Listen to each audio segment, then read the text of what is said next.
सन 2024 में 4 ग्रहण लगने वाले हैं और चारों के बारे में चारों की मैं भरपूर जानकारी देने की कोशिश करूंगा। 4 ग्रहण जिनमें से 2 चंद्र ग्रहण होंगे और 2 सूर्य ग्रहण होंगे। सर्वप्रथम लगेगा वो ग्रहण चंद्र ग्रहण होगा। वो चंद्र ग्रहण कहाँ कहाँ दिखाई देगा, कहाँ कहाँ नहीं दिखाई देगा, ये आप लोगों को मैं भरपूर जानकारी देने की कोशिश करूँगा। सर्वप्रथम पहला होगा वो चंद्र ग्रहण लगेगा। सोमवार 25 मार्च सन 2024 को एक उपछाया चंद्र ग्रहण होगा। यह नग्न आँखों से दिखाई देगा। नग्न आँखों से क्यों दिखाई देगा? क्योंकि चंद्रमा का 95.57 हिस्सा पृथ्वी की उपछाया में डूब जाएगा। पृथ्वी का छाया पड़ने के खातिर छाया पड़ने से चंद्रमा डूब जाएगा। और ये दिखाई कहाँ कहाँ देगा? यह अमेरिका के अधिकांश हिस्सों से पूरी तरह से दिखाई देगा और ऑस्ट्रेलिया और पूर्वी एशिया के ऊपर से उड़ता हुआ और अफ्रीका और यूरोप पश्चिमी हिस्सों में स्थापित होता हुआ देखा जाएगा। और बता दूं, ये चंद्र ग्रहण में इसका दूसरा चंद्र ग्रहण होगा। वो दूसरा चंद्र ग्रहण 8 अप्रैल को पूर्ण रूप से 8 अप्रैल पूर्ण सूर्य ग्रहण लगने वाला है। 8 अप्रैल को पूर्ण सूर्य ग्रहण लगेगा। और तीसरा ग्रहण होगा 18 सितंबर को अंशिका चंद्र ग्रहण होगा। 18 सितंबर को अंशिका चंद्र ग्रहण लगने वाला है। और उसके बाद आखिरी और चौथा ग्रहण लगेगा। वो होगा 2 अक्टूबर को वलयाकार सूर्य ग्रहण लगेगा। वलयाकार सूर्य ग्रहण 2 अक्टूबर को लगेगा। ये 4 ग्रहण सन 2024 में लगने वाले हैं। और बता दूं, ग्रहण के समय कुछ सावधानियां बरतनी होंगी। इस सूर्य ग्रहण के चंद्र ग्रहण हो या सूर्य ग्रहण लगने के समय कुछ सावधानियां बरतनी होती हैं। वो सावधानियां ये हैं कि जिस समय सूतक काल लगता है, सूतक काल ग्रहण लगने से पहले 2 अर्थात 3 घंटे पहले सूतक काल लग जाता है।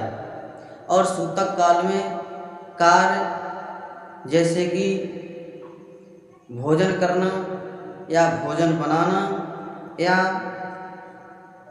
किसी कार्य को करना सूतक काल में निषेध बताया गया है।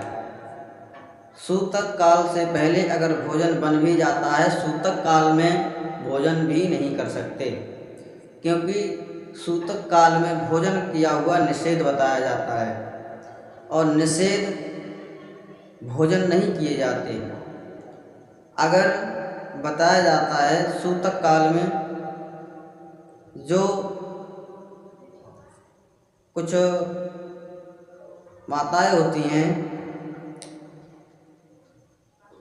गर्भ धारण किए, उन्हें कभी भी अपने हाथ से ग्रहण के समय चाकू अर्थात किसी भी नुकीले या पैने धार वाली वस्तुओं से किसी भी चीज़ को अपने हाथ से काटना नहीं चाहिए। सूतक काल लगा हो या ग्रहण पड़ रहा हो, सूतक काल से और ग्रहण जब तक समाप्त नहीं होता है तब तक ऐसी माताओं को भगवान नारायण का भजन और कीर्तन करना चाहिए, जिससे कि जो कष्ट भगवान के ऊपर आते हैं उनसे छुटकारा जल्दी मिले, इसके खातिर भगवान का भजन कीर्तन सत्संग करना चाहिए। और सूतक काल में कभी भी किसी भी व्यक्ति को और जो अपने शरीर से परेशान हैं, वो चारपाई पर पड़े हैं, लेटे हैं, कोई बात नहीं, हष्ट पुष्ट नौजवान हैं, वो व्यक्ति सूतक काल से पहले ग्रहण पड़ रहा हो, सूतक काल में भी कभी भी चारपाई पे नहीं लेटना चाहिए। ये सूतक काल की बातें हैं। सूतक काल में कभी भी भोजन नहीं करना चाहिए, क्योंकि वो निषेध है।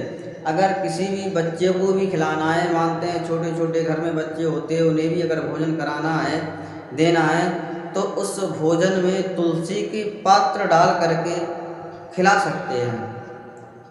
सूतक काल लगने से पहले अगर घर में भोजन बन जाता है तो उसमें तुलसी के पत्ते ला करके डाल सकते हैं और वो भोजन बच्चों को खिला सकते हैं, क्योंकि वो छोटे छोटे बच्चे हैं, अर्थात बच्चों को छोड़ करके नौजवान अगर खाते हैं तो उन्हें भी निषेध है। बेशक उसमें तुलसी के पात्र पड़े हैं, फिर भी वो निषेध है, वो भोजन नहीं कर सकते। अगर हमारी ये वीडियो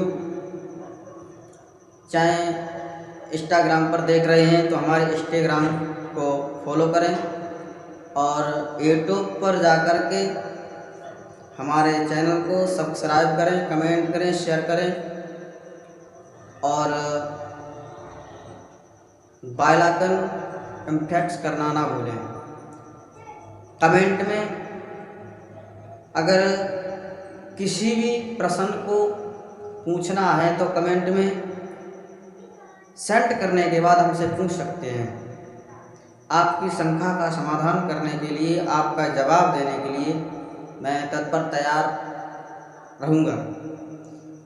आप सवाल करेंगे, उसी सवाल की आपको शंका का समाधान करने के लिए तुरंत वीडियो बना करके अपलोड कर दी जाएगी। आप हमारे अगर फेसबुक पर देख रहे हैं तो फेसबुक के पेज को भी फॉलो करें और अगर यूट्यूब पर देख रहे हैं तो हमारे चैनल को ज़्यादा से ज़्यादा शेयर करें और हमारे चैनल सावरिया कैसेट कंपनी को लाइक, सब्सक्राइब, कमेंट व शेयर करें। राधे राधे, जय गोपाल।